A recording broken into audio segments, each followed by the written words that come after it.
오늘은 사도행전 27장 18절로 26절 말씀을 보도록 하겠습니다. 사도행전 27장 18절로 26절 말씀.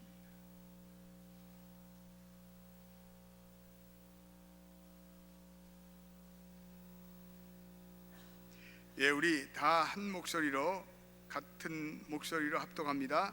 우리가 풍랑으로 심해하시다가 이튿날 사공들이 짐을 바다에 풀어버리고 사흘째 되는 날에 배의 기구를 그들의 손에 내버리느니라.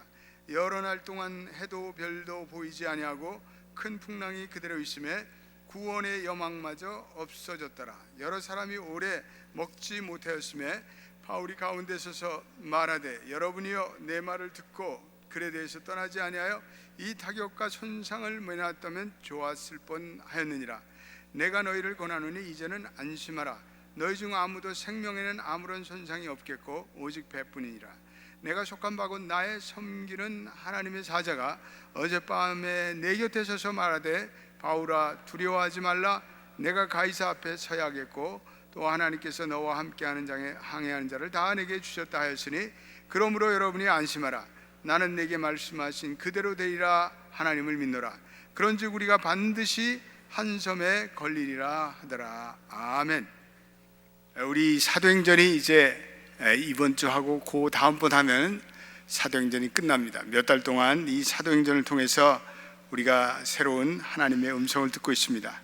요즘 우리가 살아가는 이 시대가 아주 대단한 변화가 많이 일어나고 있습니다. 또 이렇게 지식 중심의 사회, 지식 사회 이렇게 얘기도 합니다. 또 고도의 정보 사회가 되고 또 과학주의의 발흥으로 인간과 인간에 대한 인식과 세계관에 엄청난 변화가 나타나고 있습니다. 또 물질 지상주의가 만연되고 있고 또 쾌락과 성적 방종이 온 사회에 나타나고 있습니다. 아울러 전 세계가 심각한 경제 불황이 계속되고 있습니다. 또 기상의 이변과 환경의 재앙들이 속출하고 있습니다.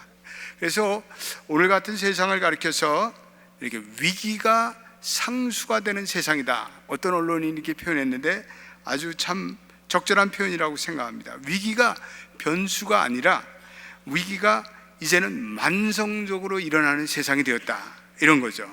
그래서 사람들이 예전에는 위기가 조금만이라도 이렇게 위기의식을 느꼈는데 요즘에는 하도 위기가 많으니까 그런가 보다, 그냥 그렇게 살아가는 세상이 되고 말았습니다. 정말 앞으로 우리가 이 세상이 어떻게 펼쳐질지 매우 예측이 불가능한 시대가 오늘날의 시대가 아닌가 생각합니다.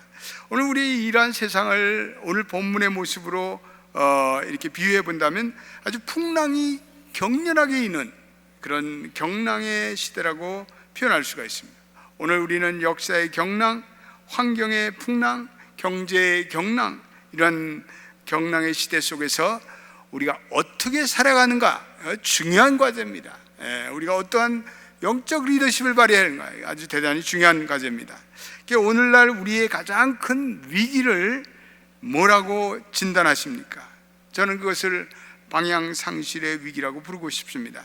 오늘날 이 세상은 겉으로 보면은 아주 화려하게 보이지만 사실은 가장 중요한 알맹이를 상실한 그러한 시대에 살고 있습니다. 우리는 무언가 이렇게 뚜렷이 우리가 지향해야 할 나침판을 잊어버린 세대가 아닌가 이렇게 생각합니다. 그래서 우리는 이러할 때일수록 더욱더 하나님의 중심으로 살아가고 또 하나님께로 우리는 돌아가야 합니다. 하나님만이 우리의 문제와 위기에 해답을 주실 줄로 믿습니다. 그래서 오늘 이러한 위기와 풍랑 속에서 많은 사람들이 흔들리고 불안해하는데 우리가 하나님의 자녀로 어떠한 영적인 리더십을 가지고 살아야 하는가, 오늘 이 본문이 아주 중요한 본문입니다. 그래서 우리가 이런 광풍이 몰아칩니다. 우리 인생의 교회의 국가의 광풍이 몰아칠 때 우리가 어떻게 해야 되는가. 광풍이 몰아칠 때 어떤 사람들은 불평을 해요. 불평을 하고 짜증을 내고 자포자기하고 심지어는 자살을 합니다. 또 그런데 또 한 부류의 사람인데 오히려 인생의 광풍이 올 때 그 광풍과 맞서서 싸우는 사람이 있습니다. 오히려 하나님의 비전을 가지고 의연하게 나가는 사람이 있습니다. 인생의 광풍으로부터 뭔가를 배우려고 해요. 광풍을 통과하면서 믿음이 좋아지는 사람이 있어요. 오히려 예전에 경험하지 못했던 하나님의 새로운 그러한 모습을 발견하고 새로운 인생을 살아가는 그러한 분들이 계십니다. 오늘 이 사도행전의 본문은 바울의 삶의 가장 어려운 시간 중에 한 부분에 해당합니다. 바울이 자의반 타의반으로 4차 전도행을 떠나게 됩니다. 사도행전을 만약 영어로 만든다면 오늘 본문이 가장 클라이맥스에 해당할 것입니다. 이 사도 바울은 많은 사람들이 만류하고 여선지자 아가보가 당신은 예루살렘 가면 지극히 불행한 일이 생길 것이다 이렇게 진단을 해도 예루살렘으로 들어갑니다. 하나님께서 내게 주신 사명이 있다. 그래서 모든 사람들의 만류에도 불구하고 그리고 예루살렘에 들어가는데 그 예루살렘에 들어가서 엄청난 고통을 치르게 됩니다. 이 아시아에서 온 유대인들이 이 바울을 음해해요. 그래서 마침내 재판에 회부됩니다. 그래서 바울은 로마에 가서 재판을 받아야 할 처지가 됩니다. 로마 시민권자이기 때문에 로마에서 재판을 받아야 하는 죄인의 신분으로 배를 타게 돼요. 그런데 이 바울이 선장에게 가지 마세요. 하나님께서 오늘 이 행선에는 굉장한 어려움이 뒤따를 것이라고 제게 말씀하셨습니다. 경고를 했는데 그들은 죄수인 바울의 말을 듣지 않습니다. 그리고 그들은 폭풍의 현장으로 나아갑니다. 그래서 그들은 오늘 본문에 보면 유라굴로라는 지중해 엄청난 광풍을 만나게 됩니다. 이 광풍은 바울이 탔던 배를 남서쪽 망망대해로 몰아넣습니다. 파산 직전으로 몰아가고 있습니다. 그래서 선원들은 배의 가구를 다 던져버리고 악정고투했으나 풍랑이 찾아들질 않습니다. 여러분 오늘 20절 한번 읽어보겠습니다. 거기에 뭐라고 얘기하고 있습니다. 20절 시작. 여러 날 동안 해도 별도 보이지 아니하고 큰 풍랑이 그대로 있음에 구원의 여망마저 없어졌더라. 제가 학생 시절에 국민학교 그때 한 6학년 됐는가 덕적도로 이렇게 우리 친구 아버지와 친구와 같이 배를 탔습니다. 근데 이 배가 고장이 난 거예요. 그래가지고 바다 한가운데 있는데 어디가 어딘지를 짐작을 못하는 거예요. 그래서 나 그때 죽는 줄 알았어요. 그거 무섭대요. 그 어린 나이에 그 배가 자초가 되니까 그래가지고 캄캄한 밤에 배가 계속해서 왔다 갔다 하는데 그러더니 새벽녘이 되니까 이 뱃사람이 드디어 방향을 알고 그래가지고 그 방향으로 나가서 덕적도에 도달한 적이 있었습니다. 그때 그 바다가 이렇게 무섭다는 걸 제가 실감을 했어요.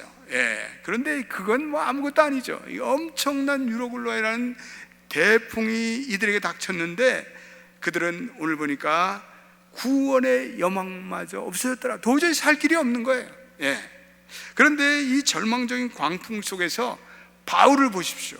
바울은 이 똑같은 광풍 앞에 불신자인 이 선원들과는 아주 대조적이에요. 선원들은 아무런 소망이 없다고 자포자기하고 풀에 죽은 채 배에 있는 모든 것을 던져버리고 그런데 바울은요 그 광풍 앞에 조금 더 흔들리지 않아요.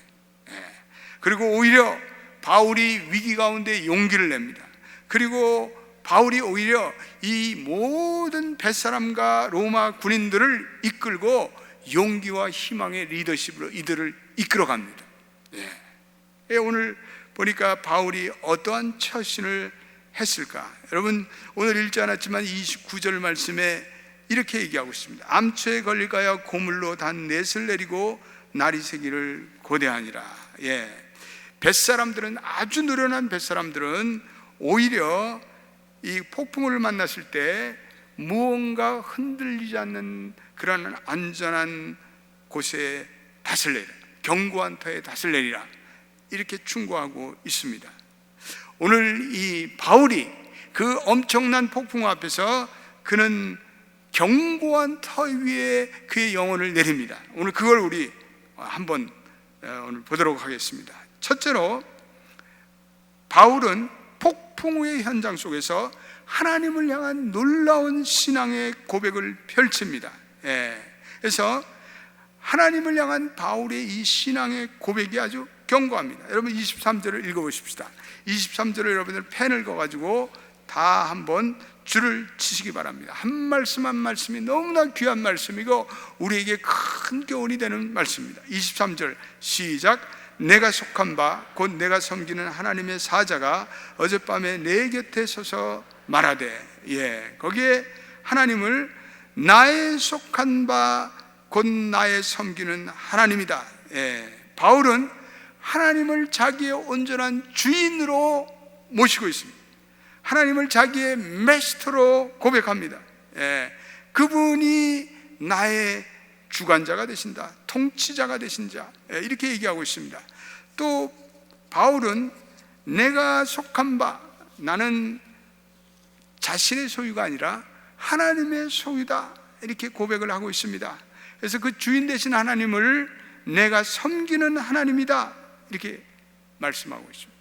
그래서 우리도 그의 소유임으로 우리는 그 하나님을 섬겨야 합니다. 그래서 오늘 바울이 그 하나님에 대한 분명한 신앙의 고백이 있습니다. 하나님에 대한 분명한 신앙의 고백이 있는 자들은 어떠한 상황이나 환경 속에서도 두려워하지 않습니다. 여러분 믿습니까?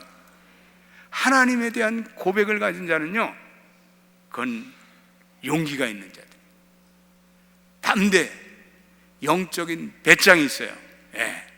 하나님에 대한 고백을 가지시기를, 분명한 고백을 가지시기를 주님의 이름으로 축원드립니다.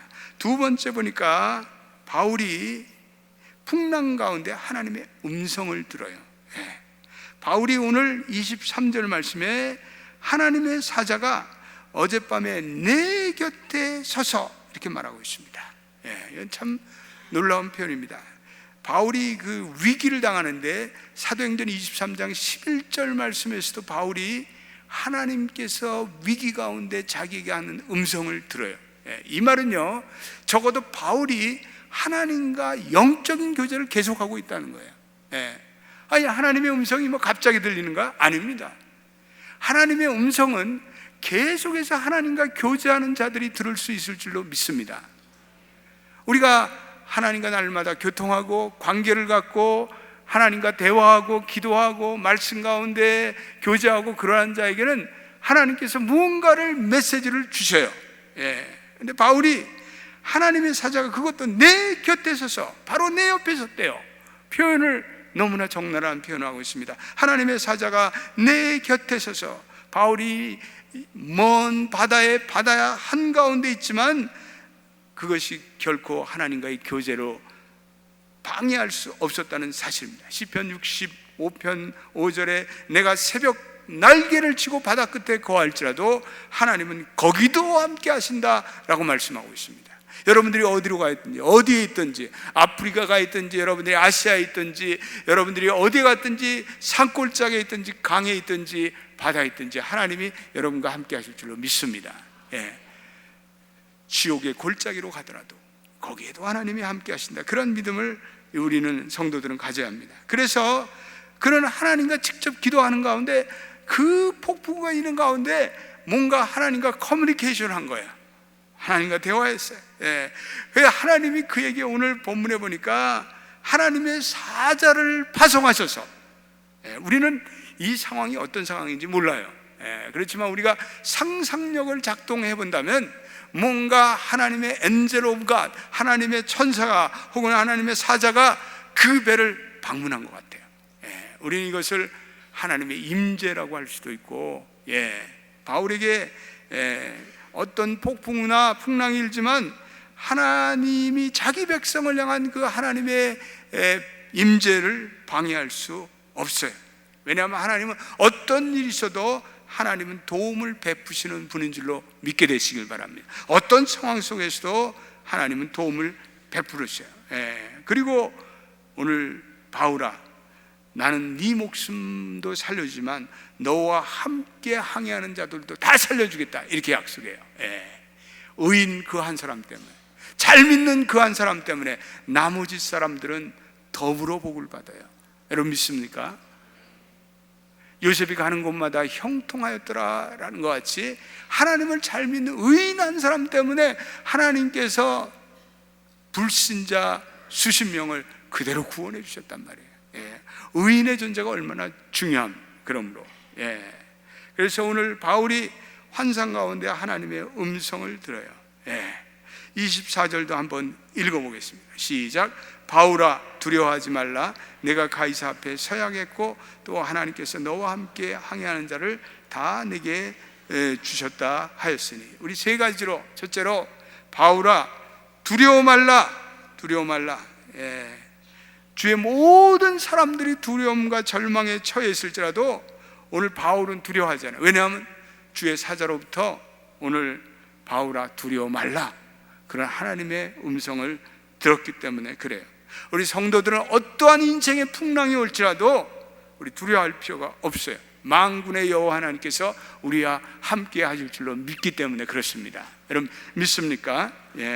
그래서 바울은요 하나님의 음성을 들어요.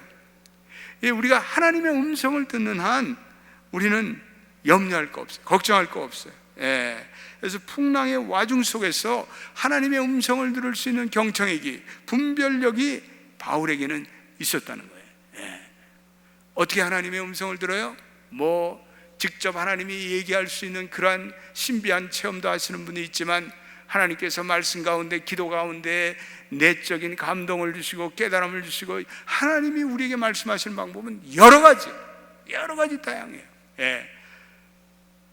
영적으로 교제하는 친구들로부터, 목회자가 선포하는 말씀에서, 아침에 일어나는 큐티에서, 여러분들이 하나님께 매달리는 기도에서 하나님 계속해서 하나님의 음성을 들려주시는 줄로 믿습니다. 우리가 주파수를 맞춰야 돼요. 주파수를 튜닝해야 돼요. 그래서 내가 하나님의 그 말씀하시는 그 음성에 내가 센시티브하고 거기에 내 주파수를 튜닝하면 하나님께서 말씀하세요. 우리는 그걸 들을 수 있어야 돼요. 최근에도 어느 젊은 집사가 신학교로 가는데 자기 경험을 얘기하면서 하나님이 계속 얘기하신다는 거예요. 일루 가도 하나님께서 소명에 대한 얘기를 하고 절루 가도 소명은 하나님이 말씀하시기 때문에 그래요. 그분의 귀가 열려서 그렇기 때문에 그래요. 하나님이 그에게 소명을 주셨는데 그 소명을 향해서 하나님이 이제는 뭔가를 주시는 거예요. 그러니까 계속 들어보니까 소명에 관한 이야기거든요.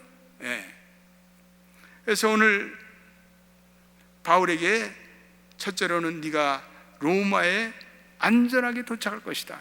너에게는 사명이 있다 이 말이에요. 너에게는 비전이 있다. 네가 가이사 앞에 서야겠고, 여러분 사도행전 23장 11절에도 똑같이 네가 로마에서 복음을 증언하여야 되리라. 하나님께서는 그렇게 말씀하세요. 하나님께서는 우리에게 사명을 주시고 내가 그 사명 때문에 너를 계속해서 붙들고 너와 함께 하겠다, 그렇게 얘기하세요. 여러분 우리가 하나님으로부터 받은 이 사명은 중요한 거예요. 하나님으로부터 받은 비전은 중요한 거야. 그 비전과 그 사명 때문에 하나님께서 우리를 붙들어 주실 줄로 믿습니다. 사명을 품고 사는 자, 하나님의 비전을 품고 사는 자에게는 하나님이 붙들어 주셔요. 그 사명, 그 비전을 성취하기 전까지는 절대로 하나님이 버리는 법이 없으셔요. 우린 그러한 믿음을 가져야 돼요. 그래서 여러분들이 하나님을 받은 비전은 중요한, 하나님을 받은 소명은 중요한 거예요. 그 비전과 소명을 갖고 있는 자들은 하나님께서 살려주세요. 버리지 않으세요. 하나님께서 하나님의 뜻을 반드시 이루어주세요. 사도행전 23장 11절과 27장 24절에 그것을 말씀하고 있어요. 아무리 풍랑이 있는 바다라 할지라도 하나님의 증인들이 그 증언을 완수할 때까지 그 증인의 길을 막아놓을 자는 없어요. 그래서 그거는요, 참 우리 하나님의 신실한 소명을 받은 성도들에게는 큰 위로가 돼요. 하나님께서 하나님의 일을 지속하는 한 그들의 생명을 유지시켜 주실 뿐 아니라 그들의 필요한 것도 채워주시고 그들이 하나님 나라를 위한 성령의 은사도 능력도 주실 줄로 믿습니다. 그런 믿음을 가져야 돼요. 그런 믿음도 없이 어떻게 하나님이 일을 하겠어요? 하나님께서 나의 사역에 필요한 것은 채워주신다. 이 선교사들은 그런 믿음을 가져야 돼요. 교회의 영적인 리더들은 그러한 믿음을 가져야 돼요. 우리 지난번 주일날 우리 안재근 장로님이 그러잖아요. 이게 맨 처음에는 도저히 이게 될 것 같지가 않은데 이게 교회의 재정은 신비한 게 있다. 하나님이 채워주신다는 걸 자기가 믿음으로 깨달으셨다고 그러잖아요. 그러니까 우리가 그런 믿음을 가지고 살아야 돼요. 왜 갑자기 맹해져? 우리 그렇게 살아야 돼요. 그렇게 사는 자에게 하나님께서 은혜를 베푸시고. 저번에 어떤 1.5세 목사님이 선교 집회를 하는데 한국의 선교사들을 가리켜서 맨 땅에 헤딩하는 사람이라 이렇게 표현을 하더라고요. 그렇게 무모하다는 거예요. 근데 그게 믿음 아니겠어요?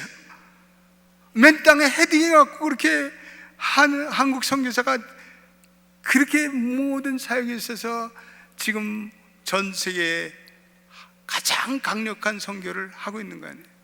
맨 땅에 헤딩한다는 게 좀 표현이 아주 좀 그렇지만은 그것 때문에 선교를 잘하는 거예요. 맨 땅에 헤딩하시길 주님의 이름으로 축원드립니다. 그러니까 그런 믿음이 있어야 돼. 여기 우리 이양자 선교사님 계시지만 맨 땅에 헤딩하는 여자 저분도 하여튼 맨 땅에 헤딩해. 그래도 하나님이 채워주시고, 우리 그런 믿음을 가지고 살 때 하나님께서 내 인생과 내 사역에 책임을 준다. 우리 그런 믿음을 키우는 것이 오늘 하나님의 비전을 가진 자들의 모습이에요. 그래서 우리가 인생의 폭풍과일 때 하나님의 음성을 듣는 것이 너무나 중요해요. 그래서 제가 리더십에 대해서 저 나름대로 생각을 많이 하는데, 리더십의 사실은 넘버원 프린시플은 모든 영적 리더는 하나님의 음성을 들어야 된다. 그게 넘버원 프라이어리티예요. 하나님의 음성도 듣지 않고 어떻게 우리가 하나님의 일을 할 수가 있어요? 세속의 리더들은, 세상적인 리더는 난 잘 모르겠어. 세상의 리더들은 뭐 직감이 있고 뭐 경험이 있고 뭐가 있겠지만, 우리 하나님의 영적인 리더들은 하나님의 음성을 듣지 않으면 우리가 하나님의 일을 할 수가 없어요. 우리 하나님의 음성을 들으면 우리 살아나요. 우리가 힘들고 막 어렵고 막 그냥 그러다가도 하나님께서 내게 뭔가를 말씀을 주셨다고 생각하고 그걸 믿으면요, 그 다음부터 막 힘이 나. 그리고 더 이상 두렵지 않아요. 그리고 다시 일어서는 우리의 간증들이 얼마나 많습니까? 오늘 말이에요, 교회들도 그렇고 제가 교단들도 그렇고 너무 이렇게 무슨 회의 시스템 그거 많이 얘기하는데, 그러니까 복음의 바이탈리티가 없어요. 복음의 야성이 없어요. 오늘 교회가 살기 위해서, 교단이 살기 위해서는 하나님의 음성에 더 귀를 기울이시기를 주님의 이름으로 축원드립니다. 그래서 우리 연합교회 모든 성도들은 더 하나님의 말씀을 읽고 더 기도하는 가운데 하나님의 음성을 들을 때 오늘 이 위기가 상수가 되는 이러한 시대에 우리가 살아남을 수가 있어요. 오늘 두 번째, 오늘 위기의 순간에 바울이 내린 닫, 하나님의 선교와 관련돼서, 바울아 두려워 말라, 내가 가이사 앞에 서겠고, 바울아 내가 너를 향한 나의 계획이 있다, 비전이 있다. 저와 여러분들은 하나님의 목적을 발견해야 돼요. 그래서 우리가 뭐 9/11도 지내봤고 뭐 어려운 금융위기도 겪었고, 지난 5년 동안에 하여튼 우리 미국에 사시는 우리 한인들은 겪어볼 거 다 겪어봤어요. 그런데 제가 그러면서 제가 느낀 게 하나 있어요. 우리 인간이 세워놓은 계획, 앰비션, 야망, 내가 세워놓은 부질없는 욕심은요, 위기가 오면 다 날아가요. 내가 막 머리를 써서 뭐를 막 해놓고 뭐를 막 쟁겨놓고 그런 게요, 다 날아가잖아요. 그러니까 하나님의 뜻이 아니기 때문에 그래요. 하나님의 목적만이 영원한 거예요. 하나님이 주시는 계획만이 변함없어요. 그래서 우리는 내가 하나님의 목적을 딱 세우고, 하나님, 내가 이 하나님의 목적이 있습니다. 나는 이걸 이룰 때까지는 난 죽을 수 없어요. 나는 숨을 거둘 수 없어요. 우리는 이렇게 기도하는 기도에 여러분들이 그 올인하는 그 하나님의 썸씽이 있어요? 그게 있어야 돼요. 그게 없으면 안 돼. 다른 것들은 다 위기가 오고 어려움이 오고 환난이 오면은 다 날아가요. 다 없어져. 허무한 거예요. 예. 근데 하나님의 목적만이 변함없고 영원한 거예요. 따라했습니다. 하나님의 목적만이 영원하고 변함없는 것이다. 예. 하나님의 목적을 가지고 살아가는 자는요, 변함없는 에너지를 가지고 변함없이 나의 인생을 드라이브해 나가요. 예. 하나님의 목적만이 우리의 인생의 진정한 추진력이에요. 다른 것들은 다 별 볼일 없어 사실. 예. 뭐 내 새끼를 위해서 막 내 새끼 하버드 뭐 예일 프린스턴 집어넣어봐. 엉뚱한 짓 하고 다니는데 그렇게 자식의 교육에 목숨 건 사람들 많아. 내가 잘하는 사람도 그렇고. 그거 다 소용이 없어. 왜? 하나님의 목적만이 영원한 거예요. 하나님의 비전만이 영원한 거예요. 그 돈 뭐 이거 어느 일순간에 다 날라가. 명예 다 필요 없어요. 우리가 하나님의 일을 하고 하나님의 영광을 돌리고, 그래서 하나님 앞에 바로 서는. 예. 우리 한영달 집사님이 어제 하나님의 부르심을 받았어요. 그 짧은 기간에 하나님이 3년, 원래 6개월 산다고 그랬는데 3년을 더 살게 하셨어요. 근데 하나님께서 살게 한 목적이 있어요. 그분을 하여금 무엇보다도 회개하고 애들과의 모든 불화했던 관계를 청산하고 아내와의 그 모든 것도 청산하고 사람들을 용서하고, 그리고 사람들로 하여금 살아계신 하나님을 증언하게 하고, 그래서 그분이 지난 추수감사절에 증언한, 나는 정인수 목사가 하나님의 음성을 들었다는 얘기를 볼 때 웃기는 얘기다 그렇게 생각했는데, 자기가 음성을 듣고 나니까 정 목사가 맞았구나. 예. 내가 후라이를 쳤어요? 자기가 고백하잖아요. 자기가 하나님의 음성을 듣고 나니까 소름이 끼치고, 욥이 하나님의 음성을 듣고 이제는 내가 눈으로 봅니다. 우리는 위기가 올수록 우리의 인생의 낯을 하나님의 언약 위에 세워야 돼요. 그것이 25절 말씀, 25절도 읽어보겠습니다. 시작. 그러므로 여러분이여 안심하라. 나는 내게 말씀하신 그대로 되리라고 하나님을 믿노라. 나는 내게 말씀하신 그대로 되리라 하나님을 믿노라. 이거는요, 우리가 구약의 언약의 엑스프레션이에요.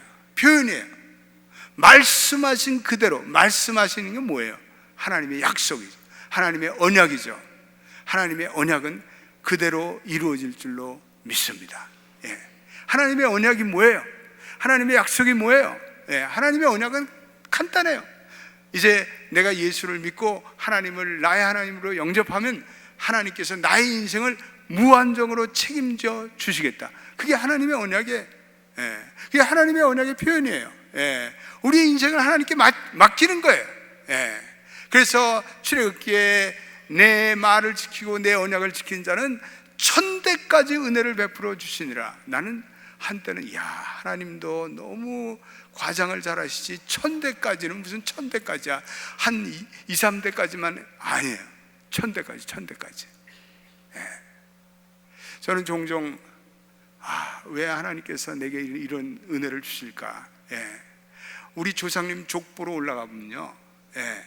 우리 4대째 5대째 할아버지의 그 믿음의 축복을 내가 받는 거예요. 내가. 여러분들이 믿음 생활을 시작한 분은 여러분들이 원조예요. 원조. 설렁탕 원조처럼 여러분들이 원조야. 원조. 그러니까 내게 내 자손 만대의 운명이 달려있는 거예요. 예? 믿습니까? 예. 한번 따라합시다. 내게 내 자손 만대의 운명이 달려있다. 이건 나 하나 믿고 끝나는 게 아니라 하나님께서 약속하신 천대까지 은혜를 베풀이라. 이게 얼마나 귀한 말씀이에요. 저는 신학교를 가서요, 신학교 가서 왜 신학교를 왜 이 사람들이 왔는가 내가 이렇게 물어봐요. 그러면요, 거의 70% 80% 학생들이 우리 조상의 계보에 잘 믿는 누군가가 있었다는 거예요. 그게 할머니도 있고 할아버지도 있고 증조 할머니도 있고. 근데 그 믿음이 전수 내려온 거예요. 그 3대 할머니, 예전에는 전도 부인이라고 있어요. 쪽복음을 나누면서 전도하는 그 전도 부인이 자기의 그랜 마더리였대. 그러니까 하나님의 부르심을 받는 사람들은 그런 조상들의 무언가의 축복이 있어요. 제가 집에 가면요, 그래도 식사를 잘 대접하시는 분들은 그 뭔가 있는 거예요. 그래서 왜 당신이 이렇게 나를 잘 대접해 주냐? 그러면요, 자기의 믿음의 조상에 대해서 얘기를 해요. 그 할아버지 때문에, 그 아버지 때문에 내가 이렇게 복을 받았습니다. 여러분, 우리 예수 믿는다는 건 시리어스하게 믿어야 돼요. 그냥 설렁설렁 믿는 게 아니에요. 내가 하는 행위 하나하나 다 복을 누리게 돼. 우리 오정현 목사님하고 나하고 친구처럼 지내면서 그 오정현 목사가 나한테 그래. 정 목사, 나는 왜 이렇게 복을 받는지 몰라. 그러면서 우리 아버지가 개척교회 목사를 해서 나는 그때 그 아버지를 보면서 나는 죽어도 목회를 안 해, 때려 죽어도 목회를 안 하겠다 그랬는데, 내가 목회를 하는데 나는 나 혼자 잘 된 것이 아니라 자기 동생도 대전에서 오정호 목사라고 하나님 축복을 받아 교회를 잘해요. 그 자기 아버지 때문이래. 우리 각선희 목사님이 나는 왜 이렇게 목회의 축복을 받아서, 자기 할아버지 베풀고 나누고 그 할아버지 얘기를 해요. 여러분들이 예수 믿을 거 이왕 잘 믿고, 그래서 그 복이 여러분들 자손 만대에 흘러가기를 예수의 이름으로 축원드립니다. 내가 또 이 한 얘기인데 안 들은 사람이 있어서 내가 또 하는데, 우리 외할아버지 농부, 시골 농부, 농사꾼이에요. 근데 이 외할아버지가 새벽에는 나갔어. 교회 종을 쳐요. 교회가 목사를 청빙할 수 없으니까, 시골이니까. 그래가지고 덩그렁 종을 치면 4시에 사람들이 이렇게 와요. 농부 몇 사람이 왔어요. 그리고 예배 드리고 다시 와서 꼭 새벽 예배를 매일 드려요. 매일. 그래서 우리 어머니가, 내가 어렸을 때, 내가 국민학교 때 꼭 여름이면 나를 그 외가댁으로 보냈어요. 그러니까 지금 생각하니까 영성 훈련차 보낸 거예요. 가서 외할아버지의 영성을. 우리 외할아버지가 새벽에 예배를 다 드리고, 그리고 꼭 안수기도를 해주는데 저를 그렇게 사랑했어요. 그래서 인수야 일로 와라. 그래 기도를 하시는데, 기도를 하시면 30분씩 창세기부터 요한계시록까지. 근데 그때는 그 외할아버지가 싫었어. 우리 외할아버지가 농사꾼이고 거름을 쓰니까 냄새가 왜 이렇게 나네.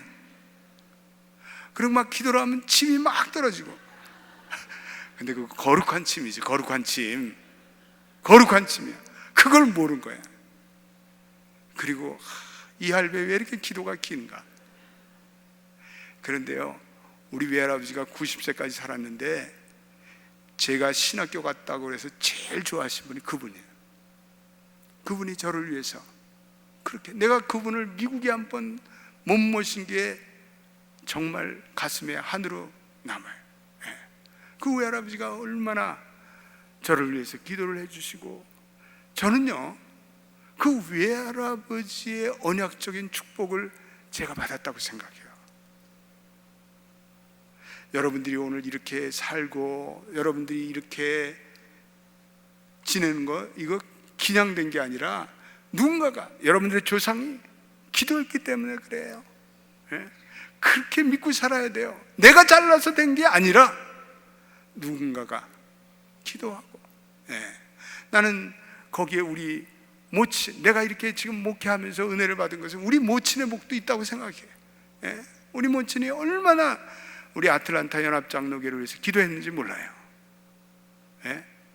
나중에 우리 모친에게 조금 감사하셔. 정말이에요.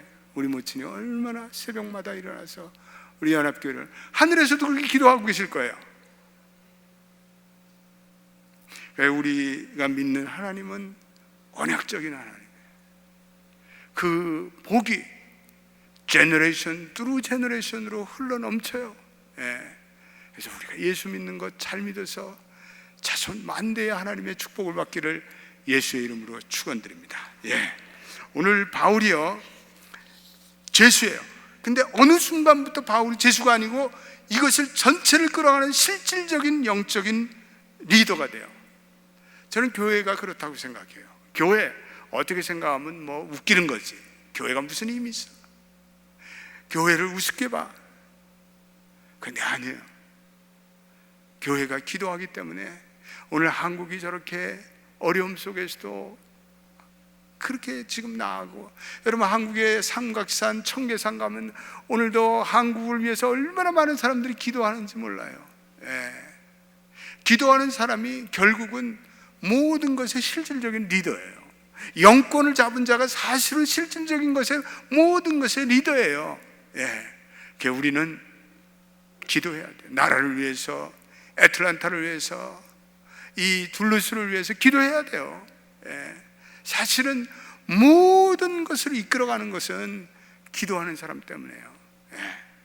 오늘 바울과 그 뱃사람이 만난 유라굴로의 광풍, 인간의 힘으로는 도저히 극복할 수 없는 그러한 무서운 풍랑이었으나 믿음의 사람 바울은 조금도 두려워하지 않아요. 그리고 오히려 이 모든 세상의 사람들을 구원해요.